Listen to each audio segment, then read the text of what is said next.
Who is Taylor Swift really? And did she rise to superstardom because she is a great singer and songwriter, or due to more sinister reasons? Follow me down the rabbit hole to find out.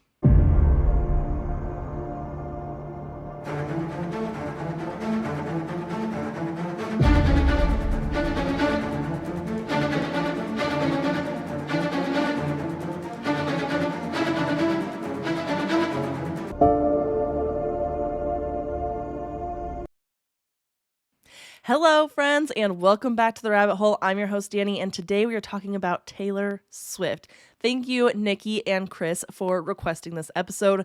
This one's going to get me in trouble with the Swifties. If you are a Swiftie, remember that you've come to a conspiracy theory podcast where we talk conspiracy theories. That's what it is. So whether you believe in them or not, whether I believe in them or not, it doesn't matter, because I'm just here to give you the conspiracy theories and you make your own decisions. So welcome. Before we get into it, of course, I love to thank our sponsors. So thank you, Wise Wolf Gold, for sponsoring both of my podcasts. Guys, if you want gold and silver delivered straight to your front door for as little as $50 a month, which for gold and silver, very reasonable. Come on, very reasonable. Go to rabbithole.gold right now. Check out the subscriptions. There's a lot of different options. $50 is the lowest subscription, but you guys can go up from there if you want. Check it out. rabbithole.gold. And a couple other announcements. If you want to watch this episode, you can watch me talk to you about this conspiracy and see like all of my hand gestures, because I do a lot of them. It's really fun. And I put on makeup for you guys. So you got to check that out. Go to YouTube or go to Rumble. Most of my episodes, YouTube's going to take them down. So go check out Rumble. That way I don't get taken down. Both of those are linked in the show notes. So just scroll down a little bit, go to the show notes, and you can just click on it. That's easy. Also, if you want the episodes a week early, ad-free, you don't want to listen to ads, I get it. They're annoying. All you have to do is go to Patreon, pay $5 a month. You get the episodes a week early and ad-free. You get Cult Chronicles episodes the week they come out, but also ad-free. And you also get an extra opinions episode every single month.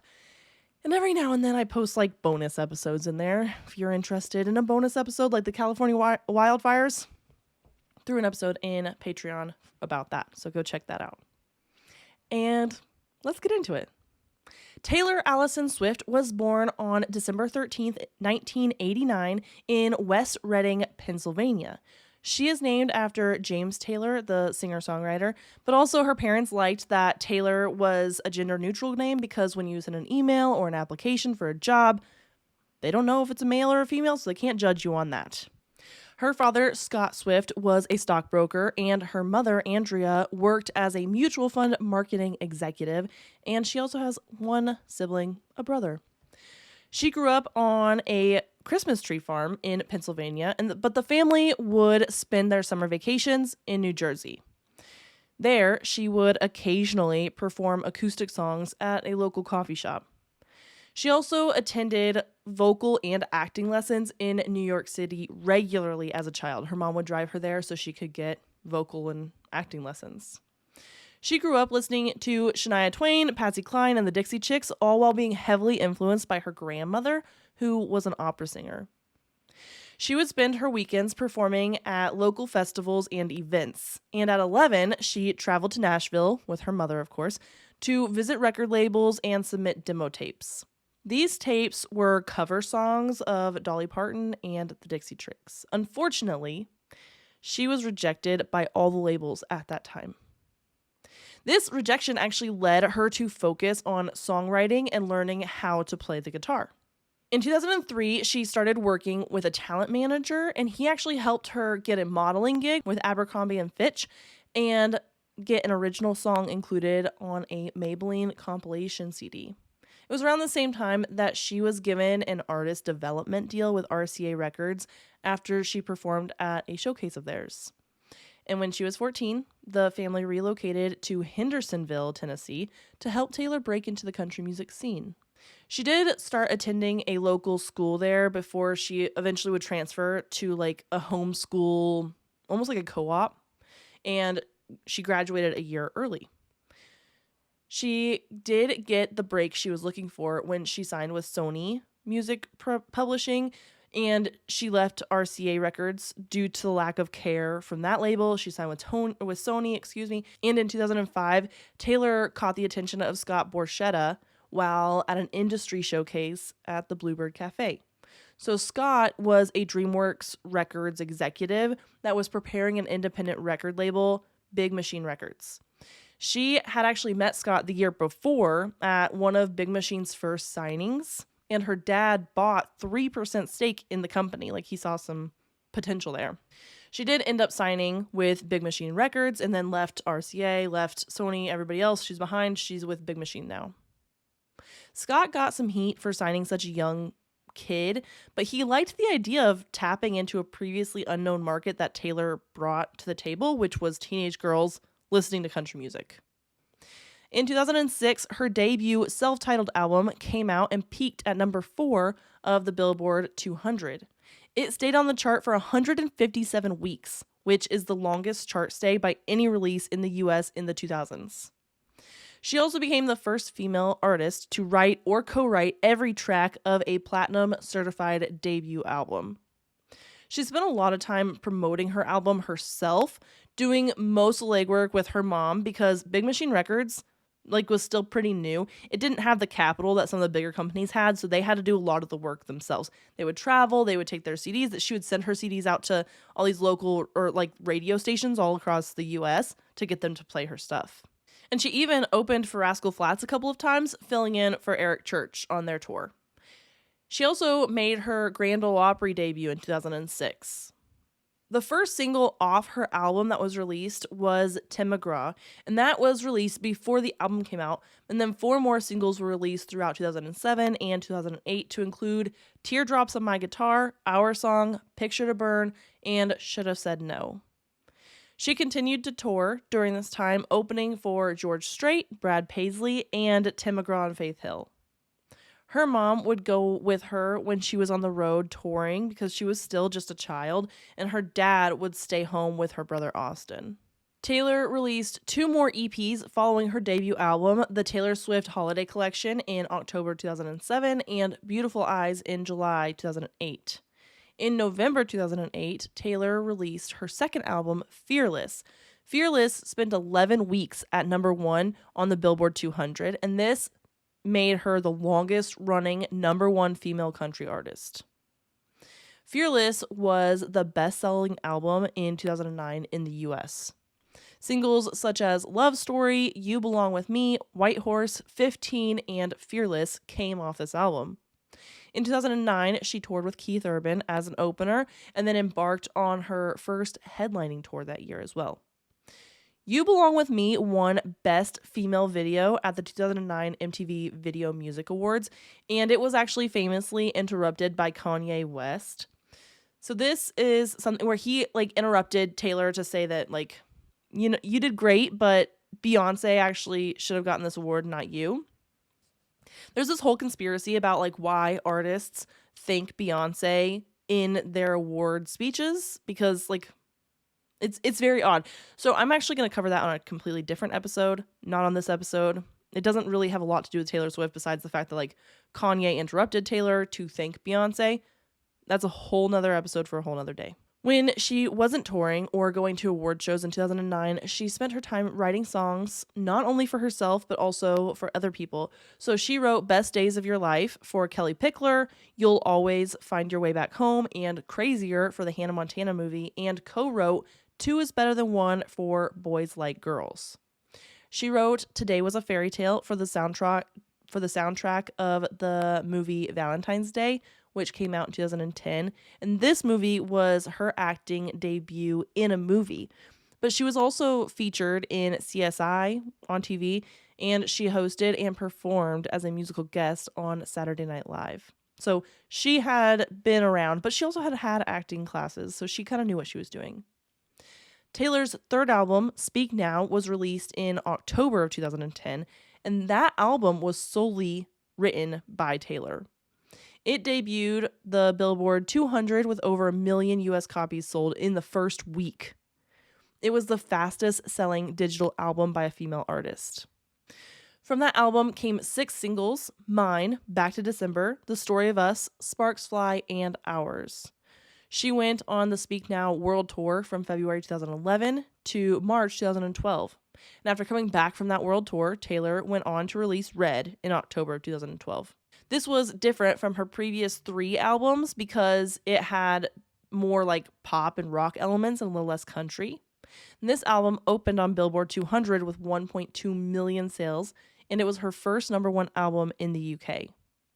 Singles from this album included We Are Never Ever Getting Back Together, I Knew You Were Trouble, Begin Again, 22, Everything Has Changed, The Last Time, and Red. And with that album, she went on tour again from March 2013 to June 2014. All the while, she was still writing songs for other people and for films. So she wrote 2 songs for The Hunger Games and a song for One Chance. She also was featured on the rapper B.O.B.'s Both of Us and sang on Tim McGraw's Highway Don't Care, which also featured Keith Urban. And then she was also voice acting. So she was a voice for the movie The Lorax, and she made a cameo in the sitcom New Girl and had a supporting role in The Giver. During the Red Tour, Taylor decided to make a move to New York City, and of course, wrote an album about it called 1989. This was her first official pop album. Fun fact, actually, while I was deployed to the desert in 2015, this was the only CD we had in our van. So for months, all we listened to was 1989 by Taylor Swift, which, let me tell you, it got old. When you have nothing else to listen to but Taylor Swift, the same, like, however many songs over and over, it was a lot. Anyway, 1989 was released in October of 2014. The singles that came from that were Shake It Off, Blank Space, Style, Wildest Dreams, Out of the Woods, New Romantics, and Bad Blood. She was actually the first woman to replace herself on the Hot 100 top spot. And the 1989 World Tour, which took place in 2015, was the highest grossing tour of that year. It earned about $250 million in total revenue. It was around the same time that Taylor actually started speaking out about the importance of albums as a creative medium for artists. So in November 2014, she removed her catalog from ad-supported free music streaming platforms like Spotify. Spotify was specifically mentioned, not Pandora, which I was surprised by because it's also an ad-supported free music streaming service. But anyway, she removed all of her music from Spotify. Basically, she was arguing that the service didn't pay artists enough for their music. She had already not allowed her album Red on the platform when it came out, and when 1989 came out, it never even appeared on the streaming platform. She was very vocal about her thoughts on music sharing as well. She wrote the Wall Street Journal saying, quote, "Piracy, file sharing, and streaming have shrunk the numbers of paid album sales drastically, and every artist has handled this blow differently. It's my opinion that music should not be free, and my prediction is that individual artists and their labels will someday decide what an album's price point is. I hope they don't underestimate themselves or undervalue their art," end quote. This whole thing is kind of funny to me because it all came out right before her tour made over $250 million. And then at the time, her net worth was around $291 million. Now, I'm not saying that you shouldn't be paid for your work. I absolutely believe that every single person deserves to be paid for the work that they do, 100%. But to complain that you aren't being paid enough when you're a one percenter is just silly to me, especially because most of the people that are listening to your music will never even see a third of the money that you're making. It's ridiculous, right? And it wasn't just Spotify she was mad at. She criticized Apple Music as well. She was mad that they weren't offering royalties to artists during the 3-month trial period that people could join Apple Music for, right? And so she threatened to withdraw all her music from them as well. And her threat actually worked because Apple Incorporated started paying artists during that free trial period after she threatened to remove all of her music. Her music would eventually return to Spotify by Big Machine Records in 2017. Now, with 1989 out and the world tour raging on, she was writing and co-writing more songs for other people. This is What You Came For with Calvin Harris, I Don't Want to Live Forever for the soundtrack of 50 Shades Darker, and Better Man for Little Big Town. In 2016, Taylor and Kanye West were feuding once again when he released his song Famous. He has a line in the song in which Taylor was referenced when Kanye says, quote, "I feel like me and Taylor might still have sex. Why? I made that bitch famous," referencing the MTV Video Music Awards. So Taylor claimed that she never consented to that lyric and that Kanye only called her to ask her to release the song on her Twitter account. But Kanye West was smart. He had receipts. So his then wife, Kim Kardashian, actually released a clip of him and Taylor discussing these song lyrics over the phone, and Taylor saying, yeah, that's fine, totally good. Go ahead and release it. But she doesn't seem mad about the fact that he said, like, we might still have sex. She seems mad about the part that he says, I made that bitch famous. And this actually led to Taylor being the subject of a cancel movement because, like, she's literally known for writing songs about her ex-boyfriends, which actually made me wonder, like, does she get their permission every time she writes a song about somebody, or is it just her permission people need? Very diva-esque. So with all this and the online cancel movement heating up, she was like, I'm going to lay low for just a little while. Not too long, of course, because I got things to do. In 2017, she countersued David Mueller. So Mueller was a radio jockey from Denver who was fired from his job after Taylor told his bosses that he groped her at an event in 2013. He first tried to sue Taylor for lost wages, but the suit was thrown out by the judge, and then a countersuit was filed by Taylor for $1, and she won. And all this controversy in her life led her to releasing Reputation in November 2017. She again opened at the top of Billboard 200 with 1.2 million US sales, and singles from that album included Look What You Made Me Do, Ready For It, Endgame, and Delicate. In 2018, she was also featured on Sugarland's song Babe. And at the American Music Awards, after winning 4 more AMAs, she surpassed Whitney Houston as the most awarded female musician. Later that year, she went on the Reputation Stadium Tour, and that became the highest grossing North American concert tour in history ever. Worldwide, it grossed about $345 million. In late 2018, she left Big Machine Records and signed a deal with Universal Music Group, and her albums would now be released under Republic Records. This contract allowed Taylor to maintain ownership of her masters. Her first album with them was Lover, which was released in 2019. This album peaked on charts in at least 8 countries. 5 singles came from this album: Me, You Need to Calm Down, Lover, The Man, and Cruel Summer. This was when the famous public dispute with Scooter Braun came about. So Scooter Braun purchased Big Machine Records. Scooter is known for discovering Justin Bieber and then representing him. The purchase of Big Machine included the masters of all the albums Taylor had released with Big Machine Records, which was her first 6 albums. So she says that she was trying to buy them back at the time, but Big Machine would only sell them to her if she would record 1 new album for every old album's masters she wanted to purchase.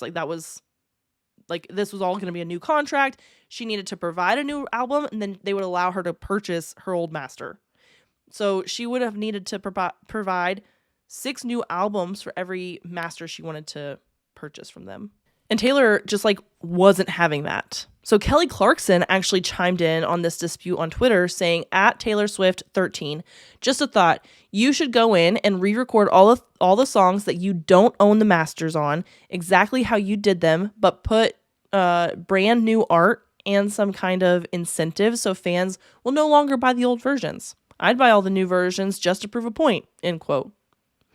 And in her contract, she was allowed to start re-recording all her old albums in 2020. So that's where Taylor's version actually came from. So when you see an album plus Taylor's version, that's what happened. But before that came about, she was told in 2019 that she would not be allowed to perform her old songs at the AMA's Artist of the Decade Awards show because that would be re-recording the songs before she was allowed to re-record them. In 2020, Taylor released sister albums Folklore in July and Evermore in December. 3 singles came from each of those albums, so Cardigan, Betty, and Exile came from Folklore, and Willow, No Body, No Crime, and Coney Island from Evermore. In 2020, she was named the highest paid musician in the US and the highest paid solo musician worldwide.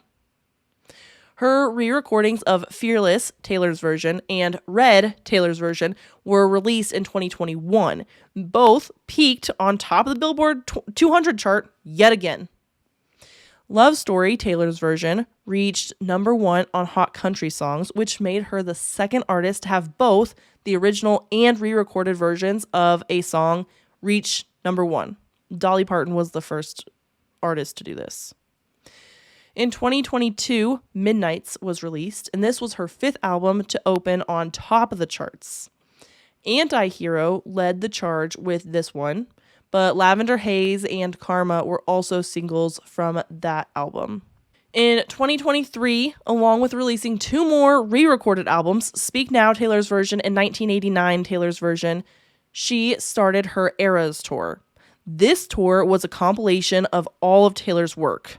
The US leg broke the record for the most ticket sales sold in one day. And this actually caused Ticketmaster to crash, even though they promised Taylor that it wouldn't happen, because she called them in advance, was like, this is going to be huge. They're like, no, don't worry, we can handle it. And then they couldn't handle it. It was this whole big thing. But the Eras Tour is the highest grossing tour in history with $2 billion in ticket sales. And it raged on for 21 months. During the tour, she released the concert film, which grossed over $250 million and became the highest grossing concert film. Not only that, but she released a photo book from the tour, and it sold over 1 million copies in the first week alone. It was crazy. People went nuts for this tour. In 2024, while still on tour, Taylor released her 11th album, The Tortured Poets Department. The lead single from that was Fortnight, which features Post Malone. She has won 14 Grammys and been nominated 58 times. She has won 40 American Music Awards, surpassing Michael Jackson, who had only 26 wins, and Whitney Houston, which we talked about earlier, who had 22 wins. Her net worth right now is an estimated $1.6 billion, making her the richest female musician out there. I looked it up. Jay-Z is the richest musician, so she's the richest female musician. And now, personally, I don't really like saying that people didn't work for their success. I think that people work really hard for their success. But there are some oddities that I have found around Taylor Swift, especially because, it's not an easy thing to top the charts, let alone with 14 different albums and 22 songs. Are you kidding? That's outrageous. Some may say she's just the best there ever was, but I have some conspiracies for you. What if it's the devil at work? So Taylor Swift might be a doppelganger, or maybe she's a clone of Zeena LaVey, or maybe she is Zeena LaVey. Who is Zeena LaVey, you ask? The daughter of Anton LaVey and Diane Hegarty, who are the co-founders of the Church of Satan. So Zeena was born in San Francisco on November 19th, 1963. And when she was 3 years old, she had the first and highly publicized satanic baptism. And it was actually performed by her father. Zeena actually seemed to crave the spotlight as she grew older, kind of like Taylor Swift. She majored in drama, getting acting lessons and taking improv classes. She also has worked as a photographer, visual artist, musician, composer, and writer. In 1985, she became the high priestess of the Church of Satan and was the spokesperson until 1990. In 1990, she left the Church of Satan and renounced her father's teachings and became a devotee to the ancient Egyptian deity Seth. This begs the question, why did Zeena leave the Church of Satan and renounce her father? Isn't it odd that Taylor Swift was born in 1989? In December of 1989? And just months later, Zeena leaves the church? That's an odd coincidence, especially considering the fact that Taylor and Zeena look nearly identical. Did they take Zeena's DNA and make clones out of it? Because, Zeena's very musically inclined. She plays keyboard, percussion, synthesizer, the flute. She likes to sing, all these different things, right? But Taylor wasn't the last person to look like Zeena. In fact, there are a number of other women around that are around the same age as Taylor or slightly younger than Taylor on the internet that pretend to be Taylor in public sometimes. So they look just like Taylor Swift, but Taylor Swift looks just like Zeena LaVey, so these people also look like Zeena LaVey. And there are also some very young kids that like have been seen on the internet that look identical to Taylor Swift, like a young Taylor Swift, but they're like 9, 10, 11 years old. Makes you wonder, like, did the Church of Satan take Xena's DNA and make clones of her? Some people also kind of point to like maybe Taylor Swift is Xena and that Xena is just like drinking adrenochrome to stay young looking and stay like look like Taylor Swift, just be Taylor Swift, be this super pop star. That theory, I think, and I don't like to share my opinions too much just because that's not the point of this podcast, but I don't think that theory holds as much water as the clone theory, just because Xena is still alive and still making music. So that's where like that theory is a little not as strong, whereas like the clone theory is a lot stronger. So that begs the question, like, is Satan the reason why Taylor Swift became so popular? Because you have to think about it, like, Xena and Taylor are both linked to serpent symbolism, which is, like, the symbol of the devil, some say. Like, Taylor has a snake cage on her microphone and often has, like, cobra snake statues on stage with her. And Xena was often pictured with a live snake. They both have crossed musical genres successfully, which isn't an easy thing to do in most cases, but both of them did it easily. There are other little things about them too, like they both like to wear red lipstick, but of course, like that's not a smoking gun. A lot of people like to wear red lipstick. It's just weird. They look like twins. They look like twins. When Xena was younger, and Taylor Swift, like they look like almost identical, and they dress similar-ish in some areas, and they both wear their hair kind of similar. Although, I mean, it's curly blonde hair, so it could just be like how it sits. And the red lipstick, I don't know, they look like the same person to me. But anyway, outside of all that weird stuff, right? It does seem like Taylor is performing satanic rituals during her concerts, most notably during her Eras tour. That's the tour we're going to talk about. So during her show, which was rehearsed and done the same almost every single night with very few exceptions, she is seen making devil horns with her hand and then like moving it over the crowd. Kind of like if you're watching this, I'm kind of like doing it. And so she would like go over the crowd back and forth. And Anton LaVey actually explained this symbolism during a television interview in like the 80s or the 90s, it seems like. So he said he was like giving a blessing to the people during this interview. And he had his pointer finger and his middle finger kind of like up, and he was waving it over the crowd. And he said, "Oh, you guys probably think it's a curse." But he went on to say that a curse would look different than what he did. So a curse would be the first finger and the pinky finger to make like the devil horns, and like the thumb out, kind of like pointing to where the curse would go. And during the Evermore portion of the show, her backup dancers have like hooded capes on and are carrying lanterns. It's like really kind of creepy looking. And at one point they're like in this circle around her on their knees, almost as if they're worshiping her. Or when they're all in hooded capes and there's like this fog all over the stage, and then the beat drops and the color changes and fire starts shooting, but like the background is like almost like they're in a forest, as if they're performing a witchcraft satanic ritual in the forest under the full moonlight. It's very creepy. And Taylor is seen wearing a forest green cloak. And when you Google like witch cloaks, it's the same color that Taylor Swift is wearing that pops up, or it's like the same type of cloak. It's very odd. But these cloaks actually reminded me of like the cloaks that they wear at Bohemian Grove. If you haven't listened to that episode, go check that one out. Very similar cloaks, different colors. Some of them, I guess, it looks like the dancers are wearing black cloaks, but very similar cloaks. And then it makes you wonder, like, are these rituals why some people come out of her shows feeling like they're experiencing amnesia, or like this off feeling, or like this dream state? Like they went to this concert, but they have no recollection of it at all. Of course, that was explained away by psychologists, saying it was emotions and time may be behind this phenomenon. Taylor claims to be a Christian, but then like she does some things in her lyrics that's kind of like mocking Jesus and mocking God, mocking Christianity. And I have receipts for you because like I went and looked at the lyrics to try to find out like what she said in these songs. So in the song, Would've, Could've, Should've, she writes, all I used to do was pray, could've, would've, should've. If you'd never looked my way, I would have stayed on my knees. And I damn sure would never have danced with the devil at 19.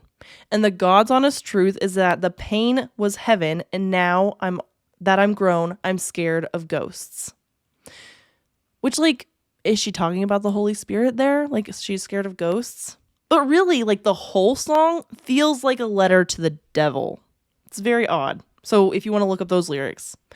Or in the song Guilty as Sin, she sings, what if I roll the stone away? They're going to crucify me anyway. And in The Smallest Man Who Ever Lived, she writes, you hung me on your wall, stabbed me with your push pins. And then the song False God, she sings, they all warned us about times like this. They say the road gets hard and you get lost when you're led by blind faith, but we might just get away with it.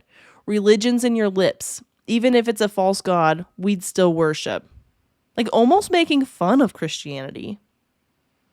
And of course, like Taylor is known for leaving breadcrumbs. The Swifties put all these like bits and pieces together to like if she changes her dress at a concert and then they're like, oh, like the Taylor's version of this album's going to come out next. And then they're like, oh, in 3 weeks, because she put up the number 3 in this post on Instagram, they put all these like crazy pieces together to like make sense. Like she leaves all these breadcrumbs for them. And then the Swifties, like they make something of it and it's actually true. Like they figure it all out. And then Taylor Swift drops an album 3 weeks later or however long, right? They've figured it out. So it makes you wonder, like, did she put all these pieces together in all of her different songs to almost like mock Christianity and to like show that she is really like following the devil or like worshiping the devil, but she can't actually say that out loud because like people would stop following her, but she's like subtly showing you that that's what's happening. And we haven't even talked about the song Karma yet. Not only does she sing Karma is a God in that song, but in the music video, like the beginning of the music video is super, super odd. So she's wearing like a black dress and like a devil's mask with like horns, like goat horns. And then she's surrounded by other girls, which are wearing like similar things, like a black dress. And it's almost like they're worshiping her as if she's the devil and all the dancers are demons and they're having this like party in hell. It's very, very odd. Then later, she's seen waving to a group of Grim Reapers while she's looking like Dorothy from The Wizard of Oz.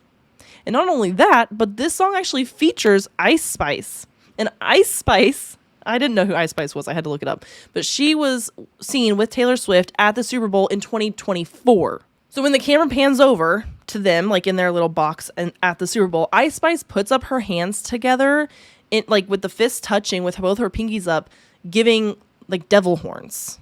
So it's like very creepy. Like they just keep giving this symbolism as if they're worshiping the devil in front of everybody, like telling the whole world like, hey, we're devil worshippers over here, but we're going to tell you that we're Christian, because like that makes no sense, right? Like you're saying one thing, but your actions speak way louder than what you're actually like putting out to the world.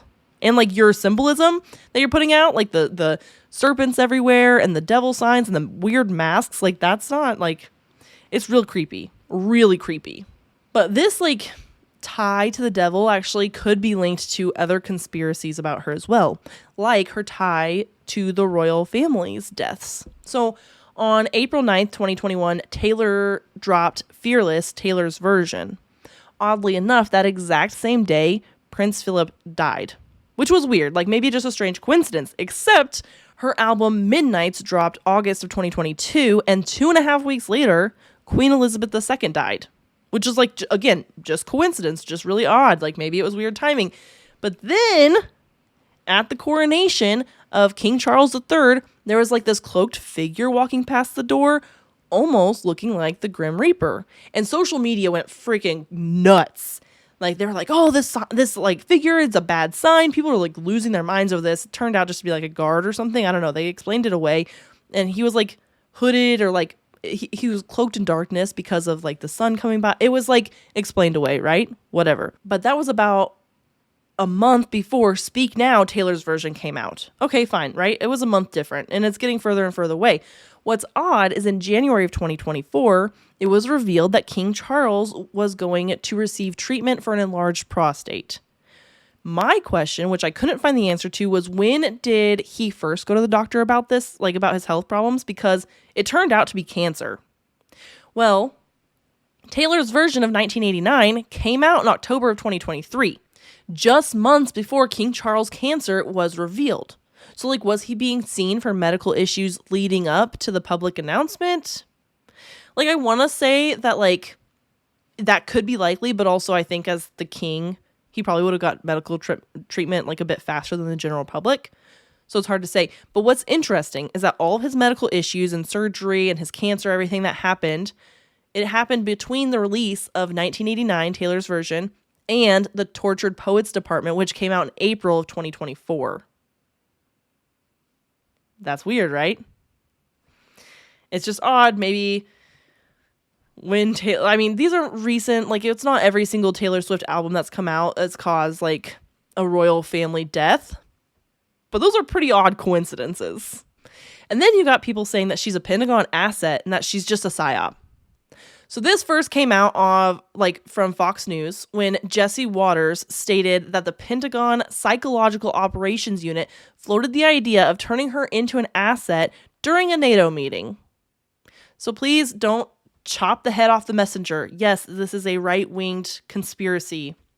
You came to a conspiracy theory podcast. Some of them are politically motivated theories. Jessie said that she was a psyop for combating online misinformation, continuing that she may be a front for a covert political agenda. So he points to this as to why Taylor Swift has stayed so big in the media and why, like, she's such a superstar is because she's like this political psyop. And actually, Vivek Ramaswamy took to X saying, quote, "I wonder who's going to win the Super Bowl next month," talking about the 2024 Super Bowl. "And I wonder if there's a major presidential endorsement coming from an artificially, culturally propped up couple this fall. Just some wild speculation over here. Let's see how it ages over the next 8 months," end quote. So obviously, we now know that, yes, the Kansas City Chiefs went on to win that Super Bowl. And they actually changed the script for the 2023-2024 season because her and Travis Kelce started dating.